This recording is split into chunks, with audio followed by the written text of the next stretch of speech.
What's going on, y'all? Welcome back to the channel. I hope y'all are doing well out there. Now, I got a bit of a confession to make.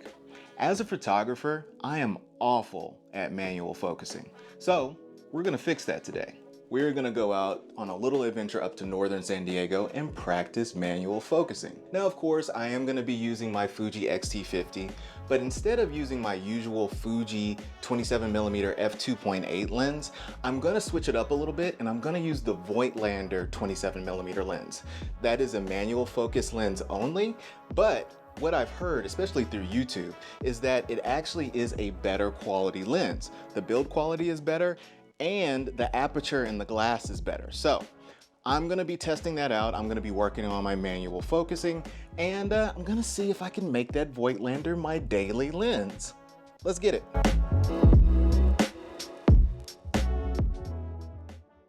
So why is it so important for me to learn how to manual focus? Well, there's actually a few reasons. One, overall, I just want to become a better photographer. I don't want to have to rely on autofocus all the time. You know, I want to be able to manual focus. That is a skill that I want to hone as a photographer and really just get better at. Secondly, there's a lot of really good manual focus lenses out there. You know, you have your higher quality glass, you have more vintage lenses, more looks with character in these types of manual focus lenses. And you know, I want to try them. You know, it doesn't make sense to even attempt to buy them if I'm not good at manual focus or if I'm not going to invest time in getting good at manual focus. And so, you know, I think that's a big reason. Manual focus lenses also tend to be a little cheaper. I do know there are some manual focus lenses out there that are, you know, because of clout, because of prestige, they are a little bit more expensive. But for the most part, manual focus lenses are pretty much cheaper than your autofocus lenses out there. And so, you know, I think that's going to be a good option for me. Now lastly, I do also shoot video, as you can tell by this YouTube video here, and there are times where I will occasionally need to use manual focus for video, so I think that maybe even practicing manual focus in photo might transfer over to video production, so I think there's that. But we are here, we are in Oceanside, and we are ready to walk around, get some scenery, and practice manual focus. Let's go.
All right, y'all, I think we got, hold on.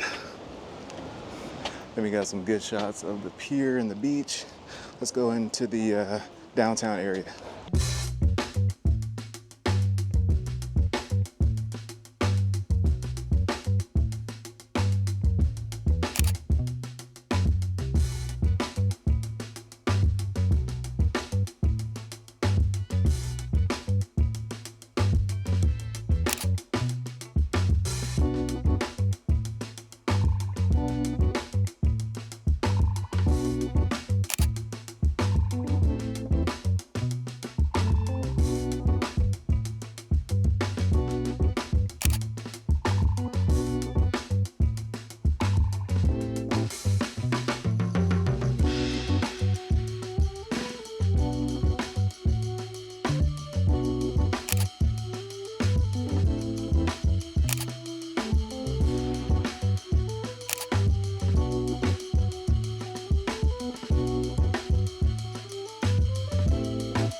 Okay. So manual focus with the Fuji X-T50 in the Voigtlander 27mm f2. I'm not gonna say today was an overwhelming success. You know, I got some decent shots. I don't think I got any great shots, to be honest with you, but I went out there, I did it, I did the thing, I did the shots, I practiced, you know. That's what this is about, you know, getting better as a photographer. But I have some thoughts on this lens and manual focus in general. I'll start with the good. One thing I'll say about this lens is I definitely think it's higher quality than the Fuji 27mm. Both with the image quality, I think the glass is better. I was just looking at some of the images on the back of the LCD, and I can see a noticeable difference between the image quality in this lens and the image quality in the Fuji 27mm. Additionally, in using the manual focus, the aperture ring, the focus ring, I can definitely tell it is higher quality as far as the smoothness of turning the rings. The aperture ring does have a nice click to it.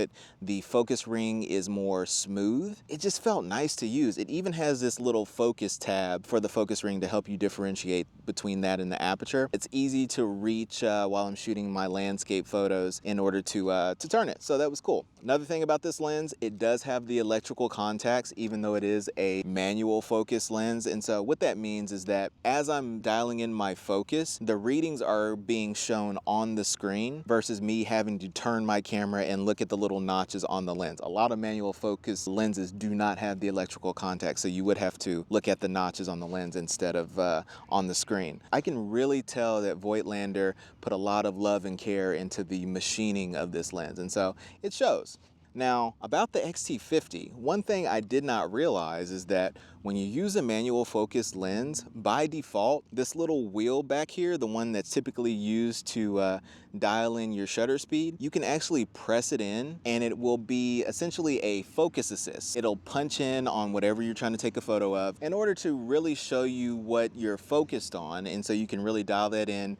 Press it again, it'll punch you back out, and you can go ahead and take the shot. So I thought that was really nice about the X-T50. Now, the negatives. These negatives are gonna be a combination about the lens, maybe the camera, and just me, myself as a photographer in general. And so one thing I'll say about this lens is that that focus tab I mentioned earlier, it works great if you're taking landscape shots, but the moment you turn the camera in order to get portrait shots, it's kind of hard to find. It becomes difficult to find, especially if you have it pushed all the way to infinity when you turn your camera, and then trying to find that with your finger, it was super annoying for me. Another thing I'll say is that the little wheel on the back of the X-T50, when it provides that focus assist, it really starts to show me the deficiency in screen quality on the X-T50 compared to the X-T5, because everything looked really grainy, but it did serve its purpose in just helping me to quickly jump in, dial in my focus, and then quickly jump out. I wasn't really spending a whole bunch of time in that super zoomed in state. But I will say I did notice the not so great screen quality once it zoomed all the way in.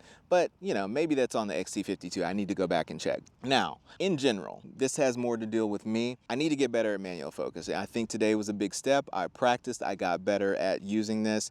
But I will say, in the process of doing manual focus, especially on the X-T50, one thing I don't like is that it turns this compact one-handed camera into a two-handed camera, because I have to bring my hand up to focus the ring, make sure I'm dialing in things, and now I'm like this. Now, one way I think to fix that is that just setting the focal distance at one fixed point and then walking and getting my subject within that distance in order to get the shot. That way I'm not constantly changing the focal distance or trying to dial in focus with my other hand. I could just keep it for one-handed use. Another thing in trying to just constantly dial in focus is that people notice you more, because I have to slow down, I have to be more controlled, I have to stand in one spot for longer than usual. I can't just bring my camera up, take the shot, and go. I have to make sure that I'm dialing it in, you know, and so it definitely slowed me down, and people were definitely noticing me taking shots. But at this point, I don't really care if people notice me taking shots. It gives me a chance to strike up a conversation, and they seem